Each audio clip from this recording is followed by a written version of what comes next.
c'est moi le chef. Comme vous pouvez le voir, je suis au Japon avec Guigui, Ichiban Japan, le grand vizir. Le grand vizir et le guerrier céleste. Le guerrier céleste. Des 1000 orgasmes. Des 1000 orgasmes. Aujourd'hui, Guigui va nous faire l'immense honneur, le prestige, le privilège de nous inviter pour déguster de délicieux sushis, de sushis à un festin de roi. Voilà, toi t'es déjà venu plusieurs fois au Japon. Je suis déjà venu plusieurs fois. C'est mon 5e voyage. Mais oui, j'ai beaucoup d'argent. Ouais. Mais t'as jamais goûté de vrais bons sushis, t'en as goûté des pas mal, mais t'as jamais fait le vrai resto au comptoir avec le maître, non? Si, tu nous avais envoyé chez le petit vieux là. Ah oui, mais c'est un grade bien en dessous là. Ah d'accord. Enfin, ce qu'on a fait la dernière fois. Ah, parce que là, c'est quand même, c'était bon des fois j'y repense. Je me réveille la nuit, je fais c'était bon. Et là, c'est le luxe quoi. Là, ça va pas mal là. Bah, voilà. va avec, hein, Okay. 3700 yens. Voilà. Mais voilà, 45 € le repas du midi. En vrai, c'est que dalle. C'est un buffalo grill, hein. C'est un buffalo grill. J'espère qu'ils prennent la World Elite. Peut-être une présentation de Guigui d'Ichiban Japan pour ceux qui ne connaîtraient pas. C'est une chaîne sur le Japon, Ichiban Japan. Voilà. Auteur du livre 72 saisons du Japon. Un banger. Quintuple best-seller. Quintuple best-seller. Comment tu peux être quintuple best-seller? Best-seller, c'est 5000. D'accord. Donc ça fait pas 4 ça fait triple. Pourquoi? C'est 5000. Bah oui. T'as dit 15 000 non? Non. Ah non, 5000. Triple best-seller. 5 fois best-seller. 5 fois best-seller. 1000 alors. Ouais, après c'est 4. C'est 20 000. D'accord. En tout cas, ouais, un livre que j'ai moi-même, dédicacé d'ailleurs. Il est très très beau. Voilà, une chaîne qui fait découvrir toutes les saisons du Japon. Voilà. Franchement, moi, c'est la chaîne qui me donne envie d'aller au Japon. C'est beau ce que tu dis. Et voilà, et puis à chaque fois que je viens au Japon, je fais toujours un petit coucou à Guigui, et ça me fait plaisir. Moi c'est pareil, c'est ta chaîne qui me donne envie de regarder des Bedaima. Tout à fait.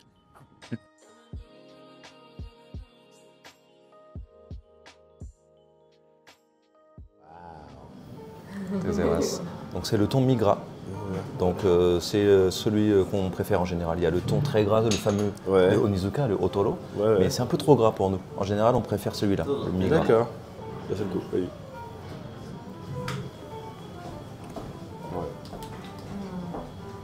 Je sens le côté Migra.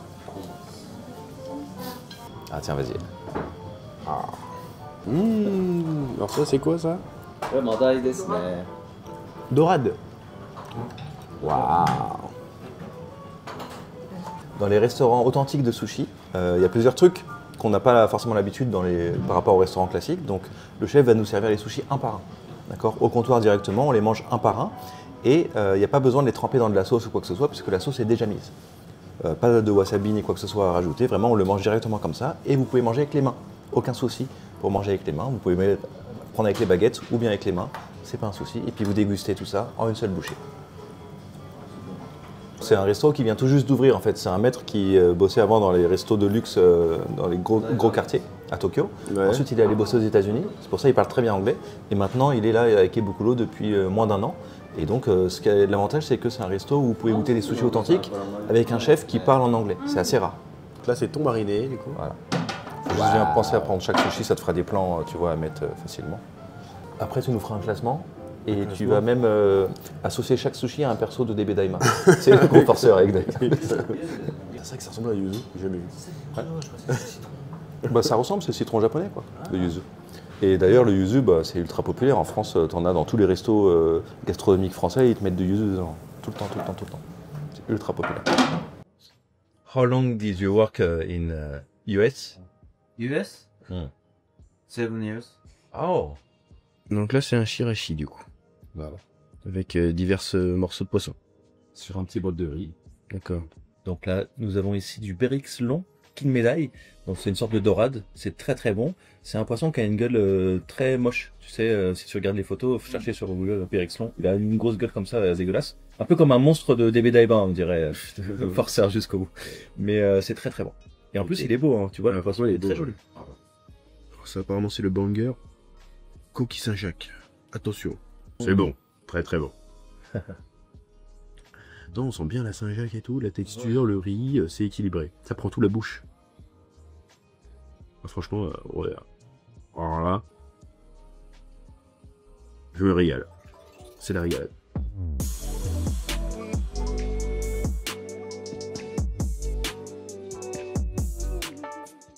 Nous voilà avec Guigui. Où sommes-nous, mon cher Guigui? Alors, juste à côté du resto, on s'est bien régalé. Maintenant, on va faire une petite balade digestive. Oui. et contemplative, avec Contemplative. ici un superbe sanctuaire secret caché en plein cœur de Tokyo. On se croirait pas juste à côté d'Ikebukuro, et pourtant on est à 5 minutes et Ça. plein de petits tolis. C'est un peu comme si on était entre modernité et tradition. Et ça, c'est le Japon, quoi. J'adore. Mais on est en train de parler en plus là sur la route, sur le chemin. Toi, tu es devenu au fur et à mesure Oui. un vendeur du Japon, on peut le dire. Je suis devenu un vendeur du Japon. Tu es venu comme ça en mode bon, je m'en fous, on va La voir. première fois, c'était genre, ouais, faut qu'on le fasse, tu vois. Et maintenant, Donc, c'est ça me manque. trop bien, je me sens bien ici. Ouais, ça faisait 2 ans que je n'étais pas venu, j'étais pas bien. Et là, Ah ouais. donc voilà quoi. Wow. C'est un temple, ça, du coup? Ça, c'est un sanctuaire. donc, Ah, un sanctuaire. C'est pas tout est pareil. et c'est dédié à la divinité qui s'appelle Inari, qui est divinité des céréales. D'accord. Et elle aime bien les tolis. Donc il y a souvent des tolis comme ça dans ces sanctuaires. Et des renards, D'accord. qu'on appelle les kitsune. Tout à fait, oui. Et vous savez, alors ça va vous plaire, mais tout ce qu'on retrouve dans les animés et les mangas, c'est beaucoup inspiré du shintoïsme et des légendes du shintoïsme. Donc même les noms, hein, Amaterasu, déesse du soleil, Izanami, Izanagi, divinité créatrice du Japon, il y a beaucoup d'inspiration dans les animés et mangas. Et les renards aussi, les renards à 9 queues, c'est dans la mythologie japonaise. D'accord. Donc c'est ce que je me tue à expliquer finalement, c'est que tout ce qu'on retrouve dans les animés et mangas, tous les motifs qu'on retrouve, il y a toujours un épisode de onsen, un épisode dans un festival où ils vont voir un feu d'artifice, épisode sous les cerisiers, tout ça. C'est des choses qu'on retrouve dans la culture ici, dans la vie quotidienne ici. Et donc quand on apprend à voir un peu tout ça, il y a plein de petits détails. Quand il y a un épisode en été, il y a des petits carillons qui font un son rafraîchissant, comme on dit au Japon, les fulines qu'on retrouve tout le temps. Il y a plein comme ça de petits détails qu'on peut encore plus apprécier quand on connaît un petit peu plus ici la culture. Tu voyages là ou quoi là? Ah, je voyage. C'est le Japon ou c'est pas le C'est le Japon? Japon, c'est Pas le foutu de Japon. ta gueule. Ah bah non, hein. Bon bah alors. Dis merci Spatule Production. Merci Spatule Production. Donc en fait, c'est un temple où il y avait autrefois une ogresse qui mangeait les enfants. Ah ouais. Et pour la punir, Bouddha il lui a confisqué sa fille.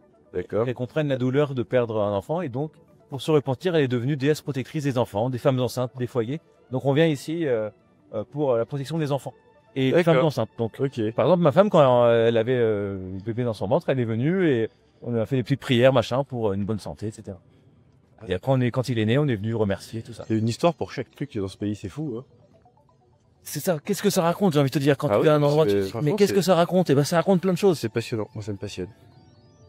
Et là, tu n'es pas au bout de tes surprises. Il y a un endroit que tu vas beaucoup aimer. Et vous allez beaucoup aimer. Vous. Ok. Les amateurs les d'anime autres manga avec- et des films Ghibli. Ah, spoiler. Attends. Ouais. Ah, j'ai vu qu'il faisait du chiotte, tout ça. Et là, où sommes-nous? Oui, il est. Bonjour.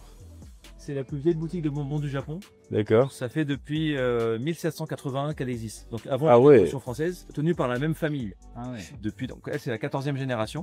Et cette boutique a été représentée dans un film Ghibli, qui est pas un des plus connus, donc c'est celui qui s'appelle Souvenir goutte à goutte, Omoide Polo Polo, qui date de 1991, réalisé par Isao Takahata, l'auteur du Tombeau des Lucioles, réalisateur. Et donc elle a été représentée dedans, et c'est la plus vieille boutique de bonbons du Japon. Ouais. Sa famille tient ça depuis 1780, c'est incroyable. Et elle a été épargnée par les tremblements de terre, par les séismes, pardon, c'est la même chose. Elle a été épargnée par les séismes, Ouais. par les bombardements, et elle est restée telle quelle. C'est quoi ça? C'est celluloïd et illustration du film? Voilà. Ah ouais. Omoide Polo Polo. Donc, Ça, c'est madame, ça? ça date de 91 déjà, donc c'était déjà une mamie à l'époque. D'accord. Et ça se perd de plus en plus. Ce genre de boutique, on appelle des dagashiya, donc c'est des boutiques de vieux bonbons comme ça. Autrefois, c'était un peu des lieux de sociabilisation. Les familles du quartier venaient partager un moment, etc. Maintenant, il y a les combini, les supermarchés. Tu achètes des gâteaux et tu rentres à la maison. Donc ça se perd de plus en plus. Mais ici, ça reste populaire dans ce temple. C'est assez unique et donc les familles viennent beaucoup le week-end notamment. D'accord, c'est cool. 14 ans. Ah ouais. 1950. Ah ouais, dire. C'est fou, hein. C'est fou. 70年前です。14歳。84だから。 Et dites-nous dans les commentaires, c'est quoi votre Ghibli préféré? Parce que oui, on dit Ghibli au Japon, alors même si ça vient d'un mot italien, Ghibli. Ouais. Mais au Japon, ils disent Ghibli. Donc si tu dis à un japonais, j'aime bien les films Ghibli, il va pas comprendre. Donc moi, j'ai pris l'habitude de dire Ghibli comme un japonais parce que je suis japonais. Ça, c'est. Bah, quelque part, ouais. Moi, mon préféré, c'est le tombeau des Lucioles. J'ose pas le regarder, il est trop triste. C'est pareil. Il est trop triste, sa mère. Quand j'avais quoi, 10 ans? Ça m'a traumatisé.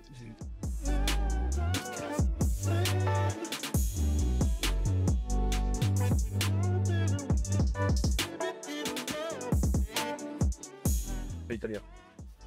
En... C'est quoi l'écriture? Katakana? Non. Ouais, c'est ça, katakana, ouais. Petite production ici bientôt. Le prix d'un toli, je pense que c'est autour de 3-5 000 euros. C'est tout? Peut-être un peu plus, ça dépend des endroits, mais 3-5 000 pas. Près de la CB là?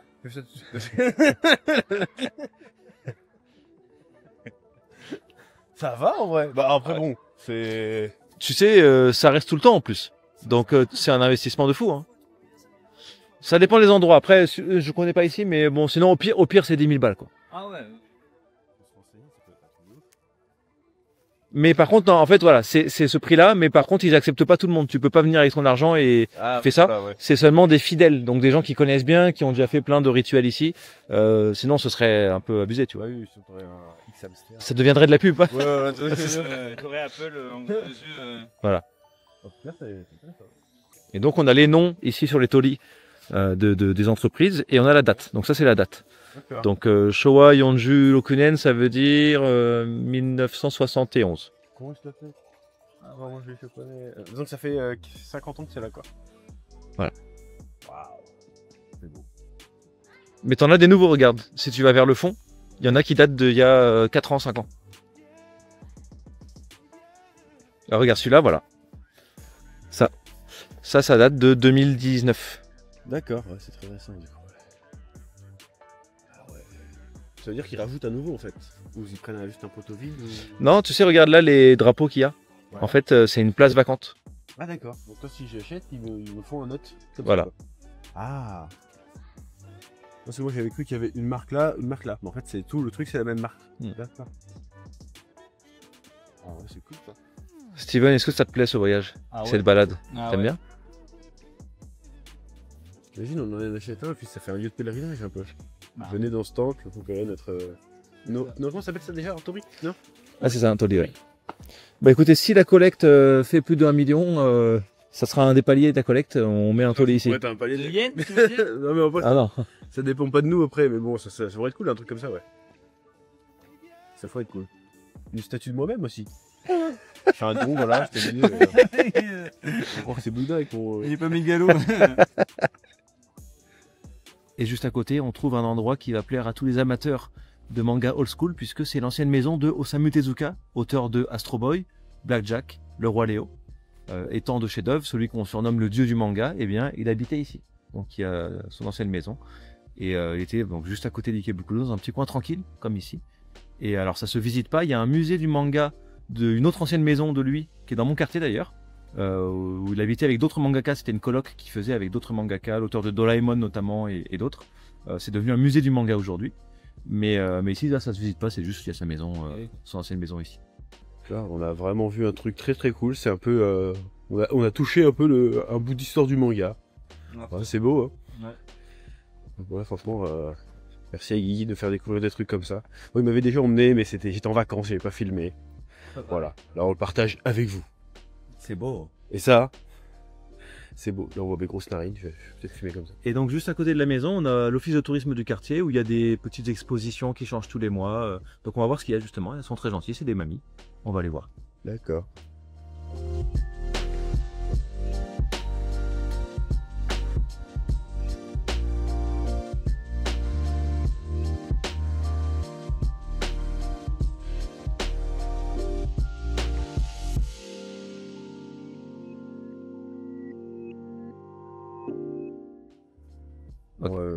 On le glissera dans une des commandes du Spatu Shop numéro 1. Si je le pomme pas d'ici là.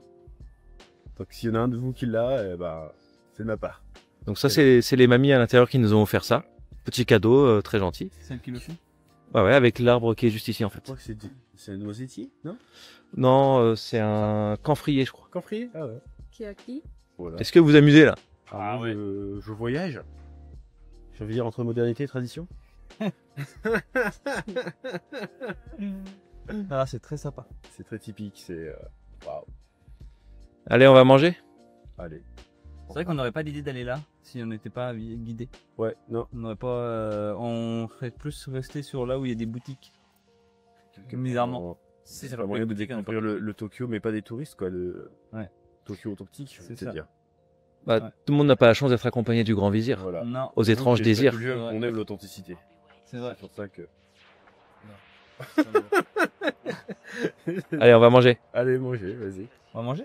Bon, on se termine ici notre petit séjour avec Kiki. Merci Lily. On va se revoir dans la semaine quand même On là. va se revoir, mais là pour C'est juste cet épisode, c'est fini. Voilà, déjà, on a très très bien mangé et en plus on a visité des lieux incroyables. Marqué d'histoire, creepy, historique, plein de spiritualité. On a rencontré une dame qui est là depuis très très longtemps, qui fait un truc qui n'existe même plus chez nous, hein, des boutiques aussi vieilles. Mm. Franchement, merci pour ça et abonnez-vous à Ishimen Japan. Si ça vous a plu, on va faire d'autres épisodes dans la semaine. Et puis, comme ça, j'ai rien à dire. Salut. À bientôt. À bientôt. J'espère qu'on file le. Voilà, c'est tout pour ce premier épisode de nos aventures japonaises. N'oubliez pas de précommander votre Spatu Jump numéro 1 pour avoir une chance de remporter un séjour pour 2 personnes à Tokyo. Lien en description, que la passion vous guide. Ouais.